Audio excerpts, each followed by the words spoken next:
Welcome back, everyone, for our 5th episode of Relax and Calm Down. We're diving deep into stress today, and more importantly, how to unwind from it. Yeah, stress. It's everywhere. So for this deep dive, I found some expert advice and scientific insights, and I'm really excited to share these practical techniques with you. We'll even be talking about a technique where you lean into muscle tension to relax. Yeah. Sounds kind of crazy, but I'm really curious. I like that, like going through the storm to appreciate the calm. Ooh, I like that. Yeah. Okay, so what happens in our bodies when we get stressed out? Well,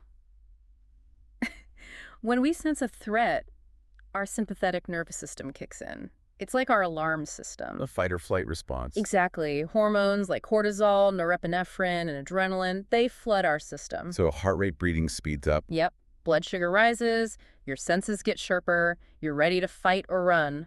What about our minds? Well, all those changes affect our brain waves and our mood. I know. I can't think straight when I'm stressed. Yeah, it gets foggy. It's like your brain is hijacked. And if we're always stressed? That's chronic stress. It's linked to heart disease, digestive issues, a weaker immune system, even mental health conditions like anxiety and depression. That's why we need to manage and unwind from stress. Which brings us to our first technique, acupressure. I'll admit I was a bit skeptical. Understandable. It is rooted in traditional Chinese medicine, revolves around Shi energy and meridians. Yeah, those parts. But this doctor in this YouTube video, Which doctor? Dr. Mandel, he explains it and it actually makes sense. I'm curious. So you apply pressure to specific points along these meridians, and it releases blocked energy. He highlights 4 points. Okay. The first is called pericardium 6, and it's on your inner forearm, about 3-finger widths below the wrist crease. Okay. And stimulating this point can slow down your heart rate, and you start on your left hand first. Wow. That's remarkable. Right. And then there's third eye point, Yeah. right between your eyebrows, and that boosts calming hormones. Sounds like it activates the parasympathetic nervous system. Right. And then there's Shenmen in the ear. You use both thumbs to apply pressure.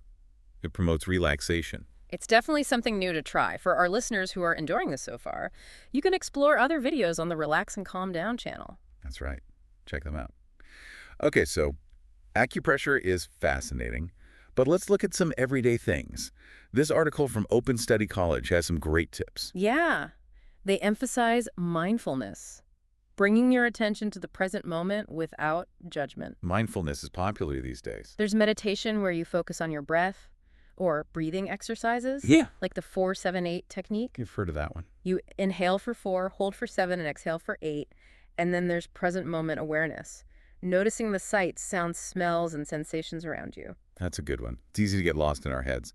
What else did the article say? They highlight taking tech breaks. Oh, yeah. We spend so much time on screens. It can really contribute to stress and fatigue. So do activities that nourish your mind. Reading, listening to music, spending time in nature. Speaking of nature, I know that being outdoors can be good for stress.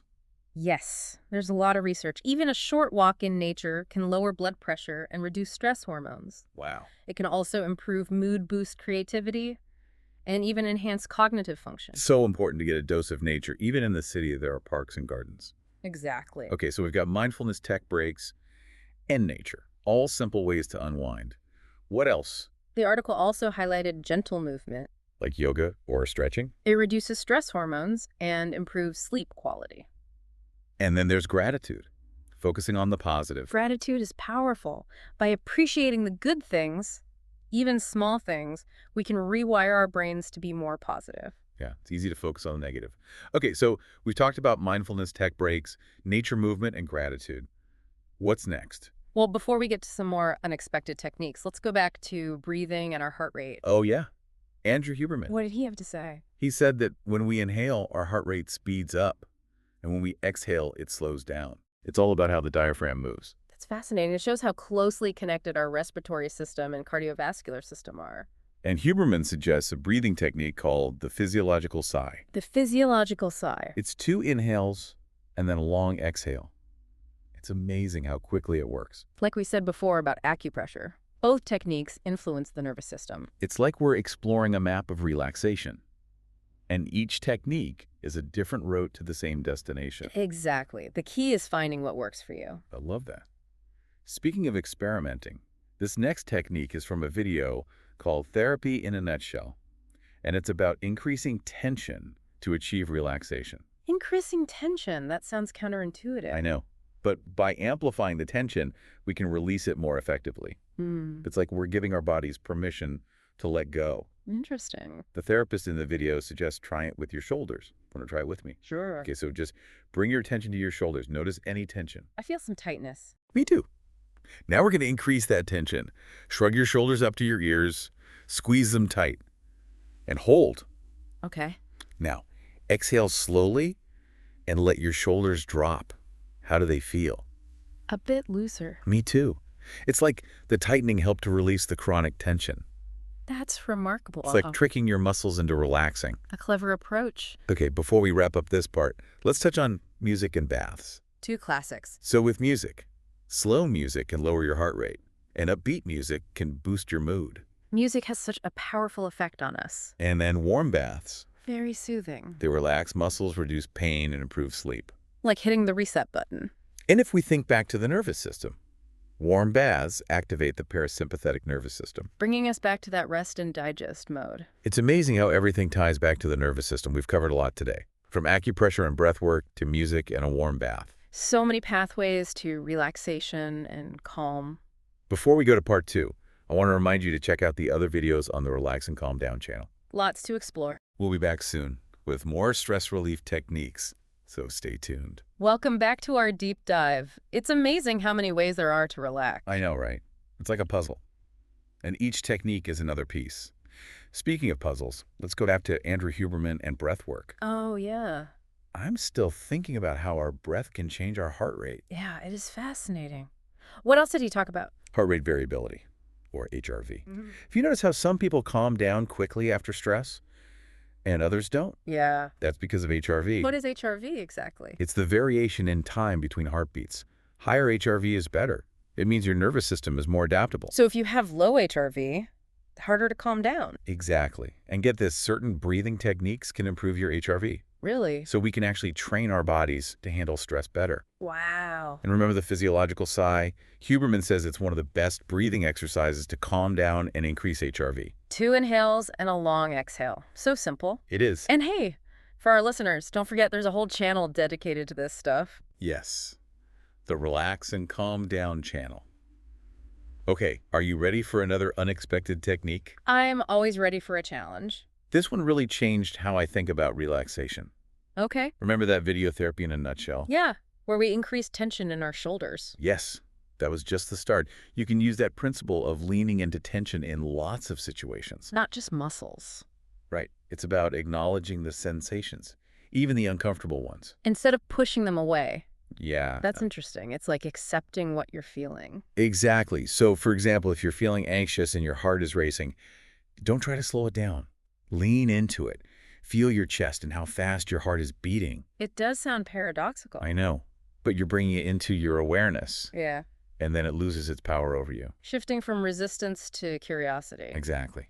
And you can use this for anything, not just anxiety. It's about accepting all human emotions. The good and the bad. Yeah. Embracing the messiness of life. It's like dancing with your discomfort.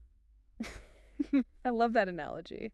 Okay, so we've got breath work, mindfulness, nature movement, gratitude, and leaning into tension. And guess what? Dr. Mandel has another video. Oh. Remember those acupressure techniques? Yeah.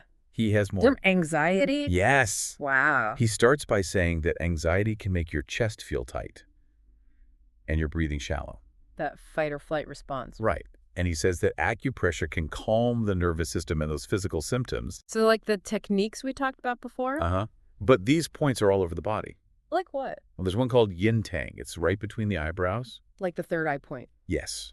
But the technique is different. How? You press and hold for 30 seconds and focus on your breath. And then there's liver 3 on the top of your foot, between your big toe and second toe. Okay. That one releases frustration and anger. Fascinating. And Laogong is in the center of your palm. It can reduce heart palpitations. It's amazing how these ancient techniques are being proven by science. And anyone can do them. That's right. You don't need anything special. We really can take control of our well-being. Okay. Let's switch gears a bit. That Open Study College article had a section on sleep. Sleep hygiene. Yeah. It's so important for managing stress. They say that being consistent is key. going to bed and waking up at the same time every day. Even weekends. Even weekends. That's hard. I know. But it regulates your sleep-wake cycle. Right. And a relaxing bedtime routine can help too, like reading or taking a bath. And it tells your body it's time to wind down. And what about light? Oh, yeah. Blue light from electronics can keep you awake. So no screens before bed. And dim the lights in your house. Your bedroom should be cool, dark, and quiet. And make sure you have a good mattress and pillows. And avoid caffeine and alcohol before bed. It's all about making sleep a priority. I like that. Making a haven for rest. A sanctuary.